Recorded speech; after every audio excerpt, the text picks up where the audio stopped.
The Conservative Party in the UK has officially won the election. The majority was secured at 5 a.m. after they won their 326th seat. The Labour Party made one of the biggest losses in their party's recent history. Please note, I'm American, and as of now, I don't know enough about UK politics as I do about US politics. However, I've been urged by some of my viewers to cover something related to the general election in the UK yesterday, so I will be doing so. Please note, this is from my perspective and my perspective only.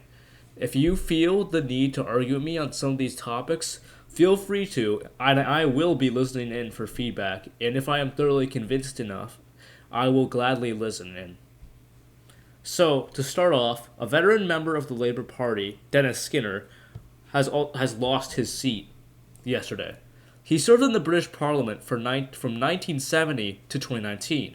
That's a whole 49 years, and also, if you round it, 50. Northern Ireland's politics has undergone a shift. Nigel Dodds, who was the deputy leader of the Democratic Unionist Party, lost to Sinn Féin in North Belfast. The Democratic Unionist Party underwent a loss, a huge one. This has been called the Red Wall Crumble.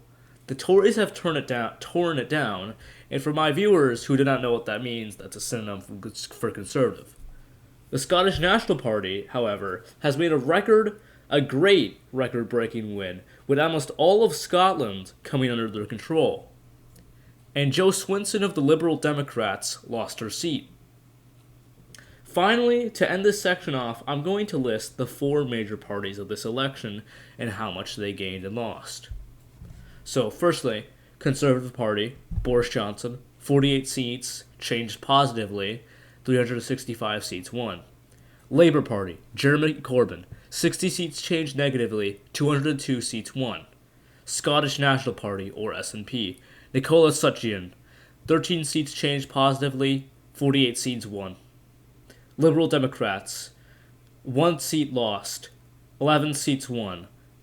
I will note that Jo Swinson lost her own seat, and she is basically the flagship of the Liberal Democrats. So, I think you've got the gist of what I'm saying in that section. So, now I'm going to talk about why people think a lot of things of why they do about why Jeremy Corbyn lost the British election. Firstly, anti-Semitism came up repeatedly. In my honest opinion, I don't think Jeremy Corbyn is anti-Semitic. His mother was a protester in the Battle of Cable Street. To explain what that was, the Battle of Cable Street was a huge clash between anti-fascists, including communists, socialists, anarchists, and British Jews, against the British Union of Fascists. I seriously believe that Jeremy Corbyn is not anti-Semitic. If you could believe that he is, I could easily call Boris Johnson Islamophobic with little hardship. This is honestly just slander against him that is completely illogical.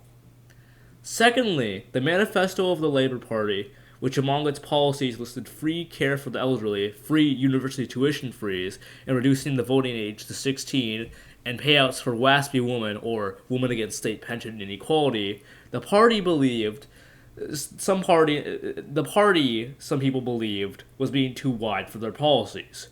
They, in many people's words, practically tried to speak to every sector of society. John Landsman, who was the leader of the Corbyn campaign group called Momentum, said, quote, "The manifesto was too detailed and too long. It was a program for 10 years and not the government." And as I'm continuing to talk, I've noticed I haven't talked about something very, very, very important in British politics. When I say that, I think you know what I already mean. If you do not know what I mean, I feel like it's at the tip of your tongue. I feel like it's at the back of your head. You guessed it, it's Brexit. Brexit's referendum happened around 3 years ago to leave the EU. With the two options being leave and remain, 51% voted to leave and 48% voted to remain. In many people's eyes, it divided the country as nearly half and half voted against each other. Boris Johnson is tremendously anti-Brexit, and that has been a flagship of policy of his campaign. Although Jeremy Corbyn has been anti-EU in the past, he voted to remain in the referendum.